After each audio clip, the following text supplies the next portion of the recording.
Hello and welcome back. I'm DMAC, and in today's video I thought it would be fun to make some challenge lock pins. Now I've done quite a few videos on making challenge locks, and I'm going to leave links to those below in case you want to check those out.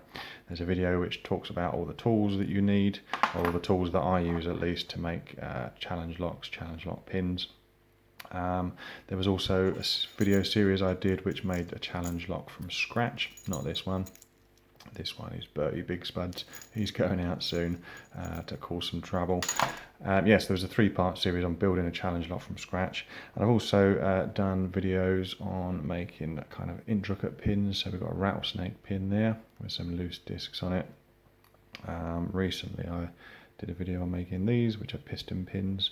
So that's it's a 2-piece pin, and it's like an articulated ball joint.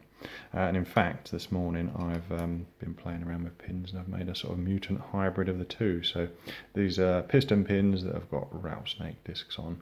There's 2 on that one, and this one I think it's got 3 on. So yeah, it's articulated ball joint, captive, doesn't come apart. And then you've got these rattlesnake bits on there as well. So I'm quite looking forward to picking those and seeing how they behave. Anyway, but in today's video I thought what we'd do is we'll go back to basics and just look at making some of the more usual pins that you could quite easily make in your challenge locks. So let's get started. So first up, I thought we would make a spool. These are some commercially available ones. And as you can see, it's not got a very narrow waist to it, this spool, so we're going to make a very narrow waisted spool, something perhaps a bit more like that. Now you can get these commercially, but they are fun to make. They kind of hone your skills, and if you can make them really kind of narrow waisted like this one is, and kind of have a thin top and bottom on it, when you put them in your challenge lock, they tend to lay down when the picker's picking them. And that can cause, difficult to do this, it can cause really deep full sets. So they're really fun to make, and they're not too difficult to make. We're going to use a hacksaw, and that's going to take most of the meat off, and then we're going to use a file to get the rest off. So let's grab just a driver pin.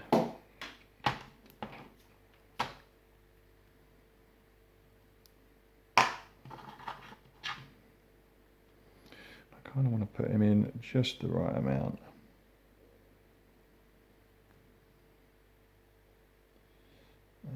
Just about there. We're going to flip him over in a minute anyway. So he's in there nice and tight.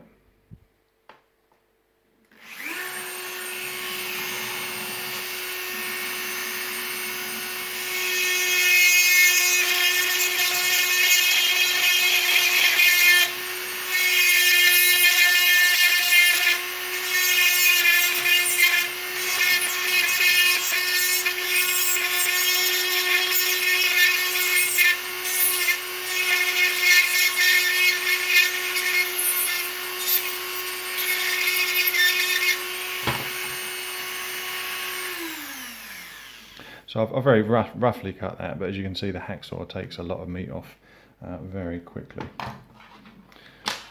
So I'm going to reverse it so that that top section is in the collet and everything else is sticking out.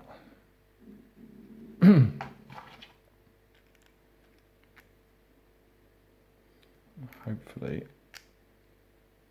I should stay pretty straight in there. Right, let's give it a go.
I think that looks pretty good. Let's get it out and you can have a look at it.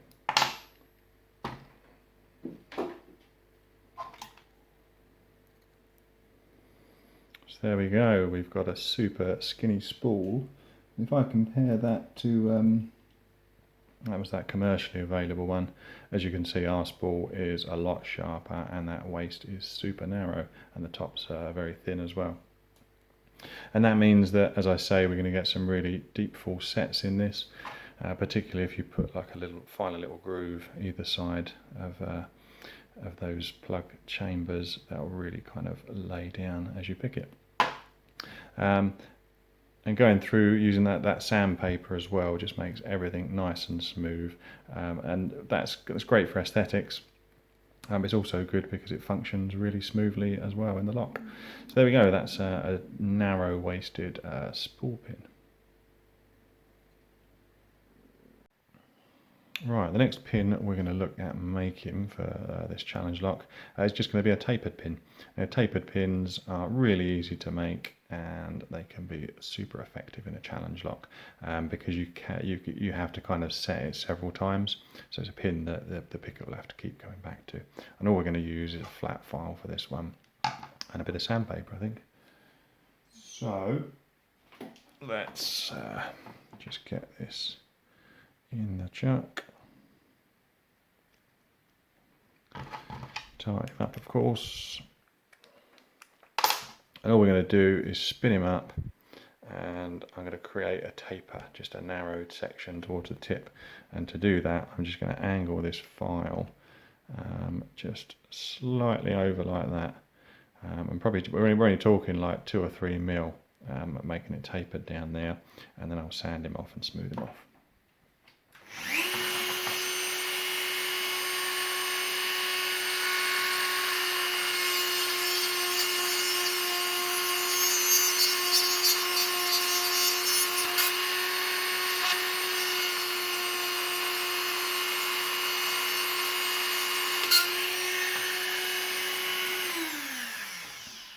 We've got a very slight taper on there, and that's as much taper as you'll get on ASA driver pins, for example, but we're going to go a little bit more extreme. You can go as extreme as you want. You can kind of make some really pointy pins, which will also give you deep full sets, but we're going to go a little bit more than this.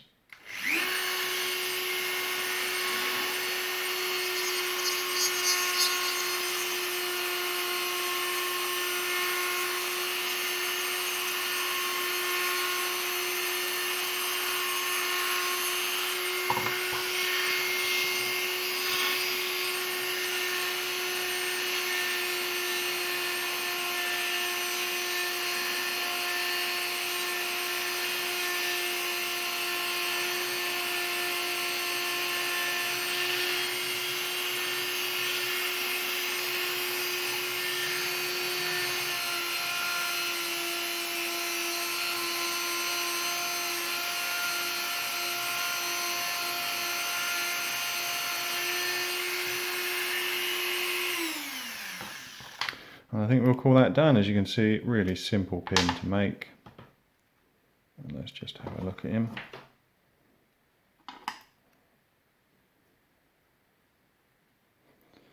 So there you can see, it's almost like a sort of like a bullet, and it almost like a shell, just sort of tapers down towards the end, and that's the end that you put towards the key pins, and that pin will keep dropping down. I think, just have a look.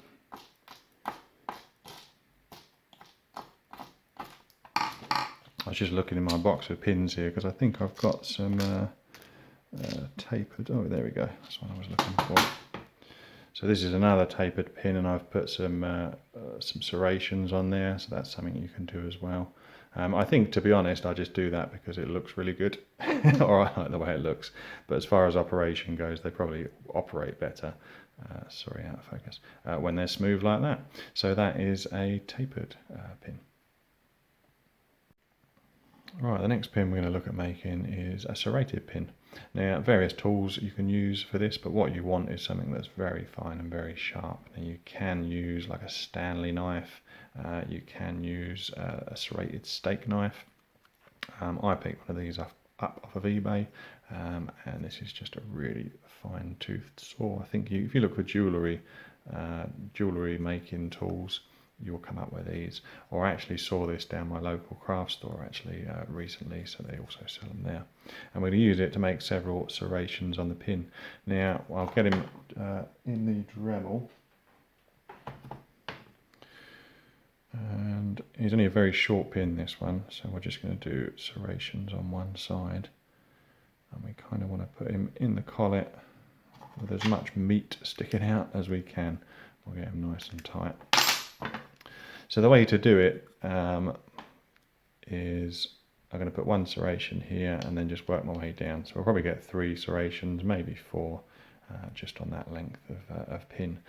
And the way I do it is I kind of rest the saw onto the pin, and that's kind of, it creates a very, very small channel in the pin. And as soon as I find that the saw's on the pin, it's no longer wandering around, I'll just do like perhaps 1, maybe 2 strikes up. But whatever I do on that first pin, I'll repeat it on the next one. So for instance, once that saw bites into there, I'll do 1 push up, and if I decide that's deep enough on the second one, I'll just again do 1 push up. And you want to kind of number 1, get the gaps as even as possible for aesthetics, but also get the depth as even as possible. And you can do that by counting how many times you're pushing the saw up.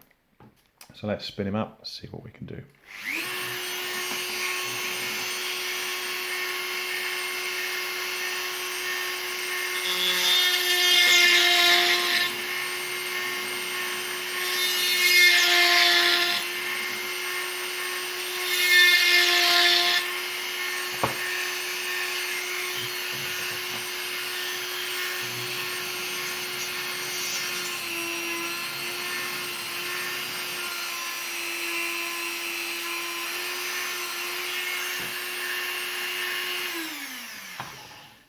So again, nice easy pin to do.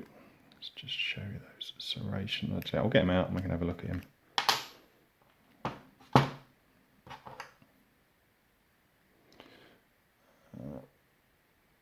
There we go, we've got some nice even depth and evenly spaced serrations. Getting the even spacing, you do need a steady hand for it, and it does improve with practice, same as anything. So definitely worth sticking with. I mean, we could reverse this key pin, put him back in the Dremel and put serrations all the way down if we want. And you can do as many or as few serrations as you want. So there you go, that's a serrated key pin.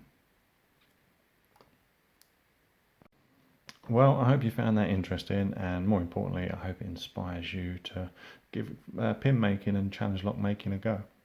I mean, you don't necessarily need to go down the route of making and sending out challenge locks. I think when I first started making pins, I just made them for myself. It was just because it was a challenge to do, and it was just fun to kind of make those pins and pop them in locks and just play about with them, really.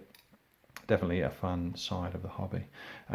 Let me know in the comments what types of pins you'd like to see me make. I thought in the next video we'd perhaps look at making pin-in-pin pins, and also 2-part pins, how I make those. But if you've got any other ideas that you'd like to see me make, then let me know down below, and I'll see if I can do a video in the future. I plan on making a series of these videos on how to make various types of pins, so yeah, give me some ideas. Anyway, thanks for watching today, and stay safe.